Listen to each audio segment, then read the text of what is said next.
یہ رزق کا ذمہ اللہ تعالیٰ نے اپنے ذمے لیا.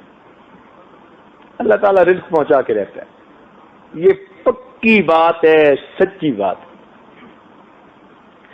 وما من دابۃ فی الارض الا علی اللہ رزقها، زمین میں جو بھی کوئی جاندار ہے اس کا رزق ہمارے ذمے ہے. اللہ تعالیٰ رزق پہنچاتے ہیں. یہ اللہ والے یہ بڑے دانا لوگ ہیں، بڑے دانا لوگ ہیں. ایسے راستے کو انہوں نے چنا کہ جس راستے پر کامیابی ہی کامیاب.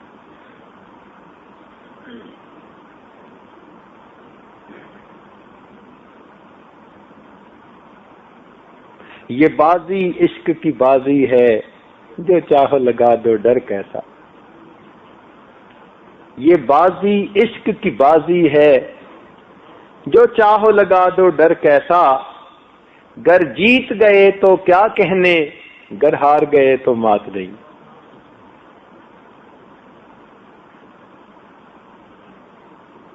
کہ اگر اس راستے میں جیت گئے تو پھر تو بات ہی کیا ہے، ہار بھی گئے تو شکست نہیں ہے، پھر بھی کامیابی ہے.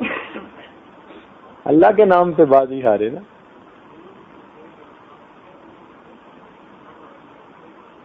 تو دونوں صورتوں میں بندے کا فائدہ.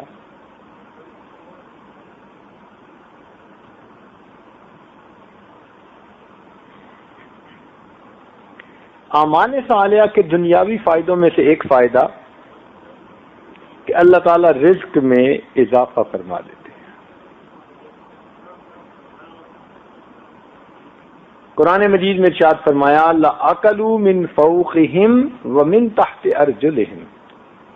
اگر یہ لوگ نیکی تقوی کو اختیار کریں، ہم ان کو وہ نعمتیں کھلائیں جو اوپر سے اتارتے ہیں اور وہ نعمتیں عطا کریں جو پاؤں کے نیچے زمین سے نکال دیں. انسان دو چیزوں کا نام، ایک جسم اور ایک روح.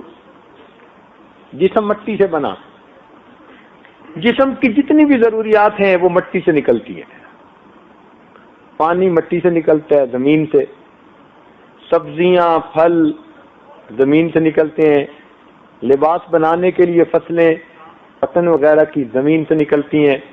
مکان بنانے کے لیے تمام چیزوں کی معدنیات زمین سے نکلتی ہیں. تو بدن کی جتنی بھی ضروریات ہیں اللہ تعالیٰ نے ان کو زمین میں رکھ دیا ہے. روح عالم امر سے آئی ہوئی ایک چیز ہے. اس روح کی غذا بھی اوپر سے آنے والے انوار و تجلیات ہیں. تو اللہ تعالیٰ فرماتے ہیں کہ میرے بندے اگر تم تقوی اختیار کرو گے، ہم تمہارے اوپر نور کی بارش برسائیں گے جو تمہاری روحانی غذا بنے گی، اور زمین سے تمہارے لیے وہ نعمتیں نکالیں گے وہ تمہارے جسمانی غذا بن جائے.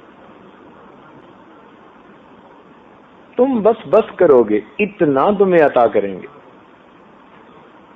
اب دیکھو کہ آدم علیہ السلام کے زمانے میں تھوڑے لوگ تھے، بڑھتے گئے، آج بلینز میں لوگ ہیں. تو زمین میں کچھ کم ہوا. کوئی کسان کہتا ہے کہ جی اب میری زمین نے فصل اگانی چھوڑ دی، بیج ڈالتا ہے زمین فصل نکال دیتی ہے، اور ابھی زمین کو پتہ ہی نہیں کہ کچھ نکلا بھی ہے یا نہیں. واہ میرے مولا، آپ نے کتنی برکت زمین میں رکھ دی. اربوں انسان روزانہ ان نعمتوں کو کھا رہے ہیں اور زمین کے اندر کے خزانوں کو بھی پتہ بھی نہیں. اس لیے زمین کو بنانے میں 2 دن لگے تھے اور انسان کی غذائیں اس میں رکھنے میں 4 دن لگے تھے. وبارک فیہا فی 4 ایام. اللہ فرماتے ہیں 4 دنوں میں ہم نے تمہارے لیے برکتیں رکھی. وہ ریشو پرپورشن سیٹ کر دیا. چنانچہ آج زمین کے اندر سے جو فصل کے لیے ضروری ہے وہ نیوٹرینٹس مل جاتے ہیں. ہزاروں سال گزر گئے، بھئی کچھ تو کم ہو جاتا نہیں. اللہ تعالیٰ کا بنایا ہوا نظام ہے. بلکہ سائنسدانوں نے یہ بات لکھی کہ اگر ہم زمین سے سبزی لیں یا پھل لیں اور باقی زمین سے جو نکلتا ہے وہ زمین کو واپس دے دیں تو ہمیں انسان کی بنی ہوئی کھادوں کی پوری عمر ضرورت ہی نہیں ہے. اللہ تعالیٰ کی شان دیکھی.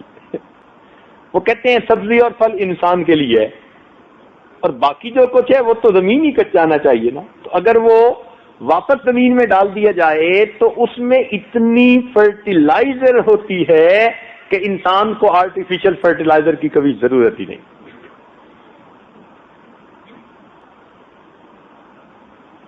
اللہ تعالیٰ نے دیکھو زمین میں انسان کے لیے کیا کچھ رکھ دیا ہے. یہ رزق کا ذمہ اللہ تعالیٰ نے اپنے ذمے لیا. اللہ تعالیٰ رزق پہنچا کے رہتا ہے. یہ پکی بات ہے, سچی بات ہے. وَمَا مِن دَابَّةٍ فِي الْأَرْضِ إِلَّا عَلَى اللَّهِ رِزْقُهَا. زمین میں جو بھی کوئی جاندار ہے اس کا رزق ہمارے ذمے ہے. اللہ تعالیٰ رزق پہنچاتے ہیں. سمندر میں مچھلیوں کو, ہوا میں پرندوں کو اور زمین پہ انسان کو, ہر ایک کو اس کا رزق پہنچتا ہے. اچھا انسان تو پھر بھی جمع کر کے رکھتا ہے, لیکن پرندے کون سا جمع کرتے ہیں بھائی؟ کوئی ہے پرندہ جو اپنے گھونسلے میں جمع کر کے رکھتا ہو؟ کوئی نہیں رکھتا. روز اللہ توکل نکلتے ہیں اور اللہ تعالیٰ روز ان کو رزق عطا فرما دیتے. پلے رزق نہ بندے پکھو تے درویش, جنہ تکیا رب دا انہ رزق ہمیش. کہ درویش اور پرندے یہ اپنے پلے رزق نہیں باندھا کرتے, جن کو اللہ پہ توکل ہوتی ہے ان کو رزق ہمیش ملا کرتا ہے. روز اللہ ان کو عطا فرما. رزق کا معاملہ ایسا ہے.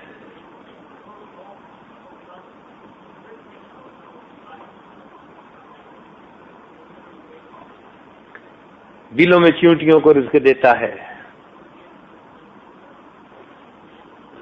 پانی کے اندر مچھلیوں کو رزق دیتا ہے. ہم سمجھتے تھے یہ جو بڑی بڑی ویل مچھلیاں ہوتی ہیں نا تو یہ بڑی بڑی مچھلیوں کو کھاتی ہوں گی اور ٹنوں کے حساب سے یہ گوشت کھاتی ہوں گی, تب ان کا کام چلتا ہوگا. جب پڑھا تو پتہ چلا کہ نہیں, ان کی غذا پانی کے اندر وہ چھوٹے چھوٹے ذرات ہیں جو ہمیں آنکھ سے نظر ہی نہیں آتے. یہ پانی اندر لیتی ہیں اپنے اور وہ چھوٹے چھوٹے ذرات فلٹر کر کے پانی نکال دیتی ہیں.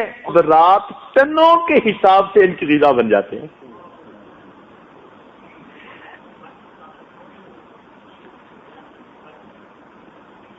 ہم نے ایک ایکویریم امریکہ میں تھا, اس میں پڑھا کہ جب بلو ویل پیدا ہوتی ہے تو اس کی زندگی میں ایسے دن آتے ہیں کہ 500 kg اس کا وزن ڈیلی بڑھتا ہے.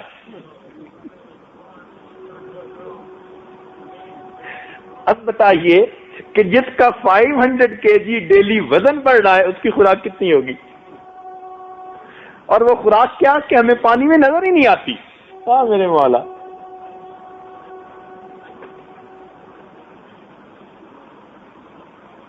رزق کا بندوبست پروردگار نے کر دیا. ہمارے ایک دوست ڈاکٹر صاحب تھے, وہ اپنی فیملی کے ساتھ پہاڑی علاقے میں ذرا گھومنے پھرنے گئے. ایک پہاڑ پر گول خوبصورت سا پتھر تھا. اس پر جب ان کی نظر پڑی نا تو ان کی بیٹی نے کہا کہ ممی وہ پتھر دیکھو, جیسے ہمارے ڈرائنگ روم کا کلر ہے نا بالکل اس سے میچ کرتا ہے. ماں نے کہا بیٹی اٹھا لو. وہ گول سا پتھر تھا, چھوٹا سا, انہوں نے اٹھا لیا.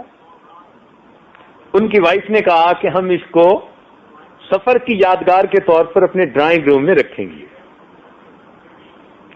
2 سال وہ پتھر ان کے ڈرائنگ روم میں رہا. ایک دن ان کی بیوی صفائی کر رہی تھی خود. اس نے جب پتھر کو اٹھایا تو وہ پتھر اس کے ہاتھ سے پھسلا تو فرش پہ اوپر گر کے 2 ٹکڑے ہوا.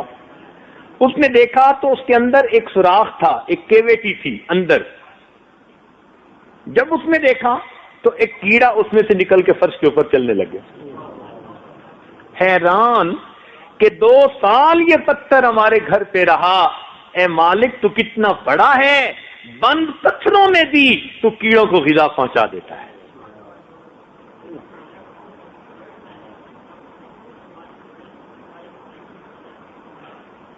رزق جس کا ہو اس کو مل کے رہتا ہے. ایک دفعہ ہمیں سفر کرنا تھا، گرمی کا موسم، تو میں نے گاڑی چلانے والے بندے سے کہہ دیا کہ بھائی صبح ذرا جلدی نکلیں گے تاکہ دھوپ ہونے سے پہلے پہلے کوئی 4-5 گھنٹے کا سفر ہے یہ مکمل کر لیں. لاہور سے خانیوال جانا تھا. اس نے کہا بہت اچھا. اب اللہ تعالیٰ کی شان دیکھیں کہ جب ہم نے سفر شروع کیا تو صبح صبح تو سڑکیں خالی ہوتی ہیں اور سڑک بنی ہوئی بھی اچھی تھی، تو ڈرائیور سفر طے کرنے کے شوق میں اس کو ذرا تیزی سے طے کر رہا تھا. یہ عاجز پچھلی سیٹ پر بیٹھا کسی کتاب کا مطالعہ کر رہا تھا. اچانک اس ڈرائیور نے نا زور کی بریک لگائی، کافی زور کی بریک لگائی نا تو جیسے کوئی چیز گاڑی کے ساتھ ٹکراتی ہے ایسے فرنٹ پہ ذرا ٹکرائی بھی صحیح، آواز سی آئی. میں نے ان سے پوچھا کیا ہوا؟ کہتے حضرت بس کتا آگے آ گیا تھا، میں نے بچانے کی بڑی کوشش کی مگر لگتا ہے وہ نیچے آ گیا. میں نے کہا مجھے لگتا ہے کہ آپ نے رات کو نیند نہیں پوری کی، آپ کو نیند آ رہی ہے. آپ کو میں نے پہلے بھی سمجھایا کہ جب سفر پہ نکلنا ہو تو رات نیند پوری کرتے ہیں. اچھا ایسے کریں کہ آگے آپ کو کوئی ہوٹل ملے تو ذرا روکنا، میں آپ کو ایک ڈرائیور کپ چائے پلاؤں گا تاکہ آپ کی نیند ٹھیک ہو جائے. خیر اس نے پھر گاڑی بھگانی شروع کر دی. 30 یا 35 میل گاڑی چلی اور 35 میل کے بعد جا کر ایک ریسٹورانٹ تھا سڑک کے بالکل اوپر بڑا. اس نے وہاں جا کے گاڑی روکی. میں نے اسے کہا آپ چائے پیئیں، تو دل میں خیال آیا کہ بھئی وہ پتہ نہیں آگے کوئی چیز لگی تھی تو ڈینٹ پڑا، کیا ہوا، میں ذرا دیکھوں جو صحیح. تو اس عاجز نے نیچے اتر کے جو فرنٹ پہ آ کے دیکھا تو حیران رہ گیا کہ آگے کے بمپر کے اوپر وہ کتا آرام سے بیٹھا ہے. یا اللہ، 35 کلومیٹر ہم نے تیز رفتاری کے ساتھ سفر کیا، 120 30 40 پہ گاڑی تھی، کتا یوں بیٹھا ہوا. اب میں نے جب کتے کو قریب سے دیکھا، اس نے بھی دیکھا اور محسوس کیا کہ گاڑی تو بند ہے، تو اب وہ آہستہ سے نیچے اترا تو 1 میٹر کے فاصلے پر ریسٹورانٹ والوں نے ہڈیوں کا ڈھیر لگایا ہوا تھا تو اس نے آرام سے ہڈیاں کھانی شروع کر دی. میں نے کہا اللہ بس اب بات سمجھ میں آ گئی. اصل میں اس کا رزق آپ نے یہاں رکھا ہوا تھا اور کتے کے اندر اتنی استطاعت نہیں تھی کہ یہ چند منٹ میں اتنا فاصلہ طے کرتا. اللہ نے آپ کی ہماری گاڑی کو اس کی رائڈ بنا دیا. تو ہوا کیا تھا، ادھر ڈرائیور نے بریک لگائی اور ادھر اس کتے نے جمپ لگایا تو گاڑی ذرا جہاں آہستہ ہوئی وہ بمپر کے اوپر آ کر یوں پڑا اور وہیں بیٹھ گیا. نہ اس کو چوٹ لگی نہ کوئی. 35 کلومیٹر کا سفر اللہ نے کروا دیا بغیر ٹکٹ کے. رزق کا معاملہ اللہ کے اختیار میں. وہ ہڈیاں تھیں اس کا رزق، اس نے کھانا تھا، اللہ نے تعالیٰ نے اس کو پہنچانا تھا. ایک صاحب کوئٹہ میں تھے، ان کا بیٹا تھا کوئی 7-8 سال کا. اب یہ بچے چھوٹے جو ہوتے ہیں نا، یہ کوئی نہ کوئی الٹی سیدھی حرکت کرتے ہی رہتے ہیں، کچھ نہ کچھ کرتے رہیں گے. بے بکری، بے بندر، بے بچہ، یہ تینوں کچھ نہ کچھ کرتے ہی رہیں گے، آرام نہیں ان کو. وہ چنے بیٹھا کھا رہا تھا اور چنے کیسے کہ یہاں سے اٹھا کے نا وہ پھینکتا اور منہ سے کیچ کرتا. پھر دانا پھینکتا، پھر منہ سے کیچ کرتا. اللہ تعالیٰ کی شان کے بے دھیانی میں جو اس نے دانا پھینکا نا تو سیدھا ناک کے اندر چلا گیا.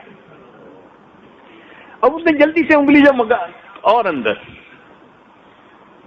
پینک ہو گیا تھوڑا، اور اس کو اگر اس نے نکالنا چاہا تو وہ اچھی طرح ناک کے اندر کے سوراخ میں پہنچ گیا.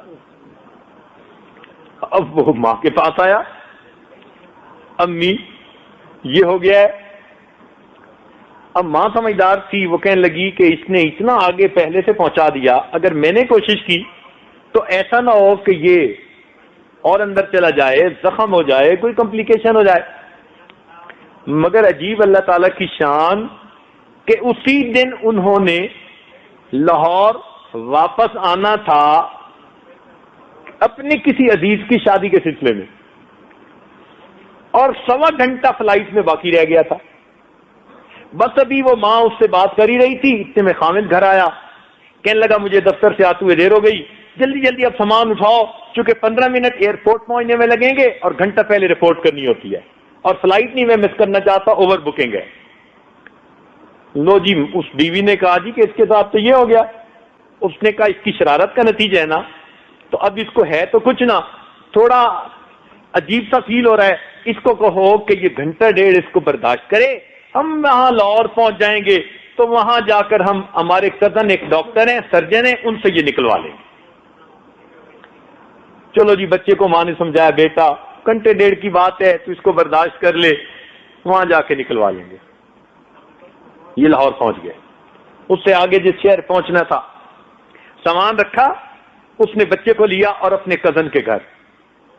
جب وہاں پہنچا تو کزن واش روم میں نہا رہا تھا.